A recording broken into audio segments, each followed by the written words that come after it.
Thank you, Mr. Speaker. Mr. Speaker. Order. Let's order.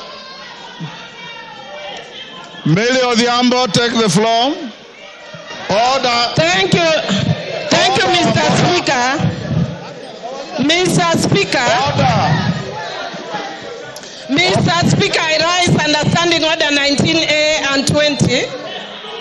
Mr. Speaker. Hold on, Millie. Honorable members, can we hear Millie Odhiambo? Order, Wanjala. Order. Order. Order. Honorable Gertrude Mbeyu and those who are conducting themselves like you, Honorable Mawade, the excitement does not preclude the application of standing orders. And if I see you getting rowdy again, I'll request you to leave the chamber. Millie Odhiambo. Order. Thank you, Mr. Speaker. Mr. Speaker, I stand under Standing Order 19A and Standing Order 20. Mr. Speaker, and in furtherance of a recent decision by the High Court HTC number E202 of 2023, Kenneth Njagi Njiru and 11 others versus the National Assembly of Kenya and others. Mr. Speaker, I will not go to the demerits and merits of that matter. I will go to what the court concluded, which is that the Azimio side is the majority. And based on that, Mr. Speaker, again, because I've said I'm not going to the merits and demerits of that decision, Mr. Speaker, I want to just indicate that I have therefore, as the majority party whip of Azimio, today handed over to your office a copy of that decision of the High Court with a letter that we are giving you our, according to the standing orders, our majority leader as Honorable Junet Mohammed and Honorable Robert Mbui.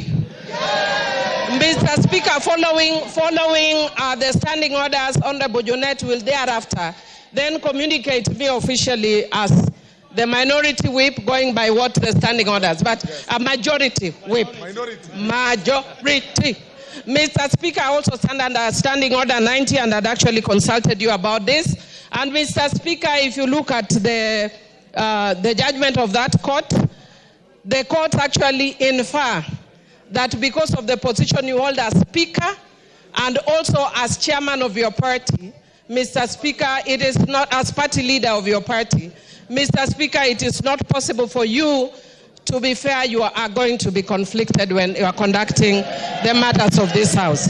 Mr. Speaker, I therefore humbly request you to step down and mandate Honorable Gladys Boschole to take over in discharging the functions as the Speaker because of your conflict of interest. Mr. Speaker, Mr. Speaker,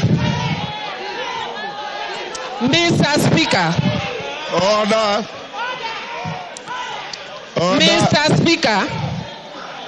Mr. Speaker, in concluding, Mr. Speaker, because I said I'm not going to go to the merits and demerits of the matter, in concluding, I want to urge that as a parliament, we need to obey court rulings and decisions, even when we don't agree with them. And Mr. Speaker, I also just want to indicate that you can see my two colleagues are standing next to me.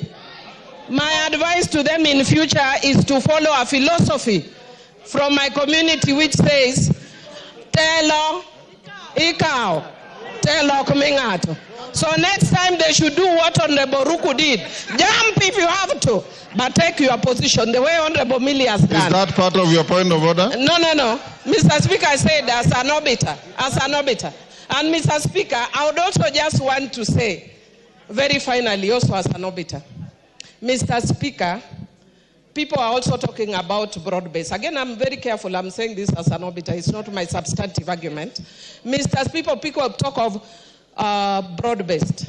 Yeah, and even when you look at the decisions of the arguments of the court, they keep making reference to the de jure and the de facto. And many things may have changed over time.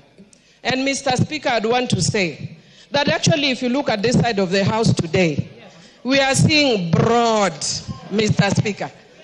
Mr. Speaker, if we want to see good faith, we want to see if it is also based. It is broad.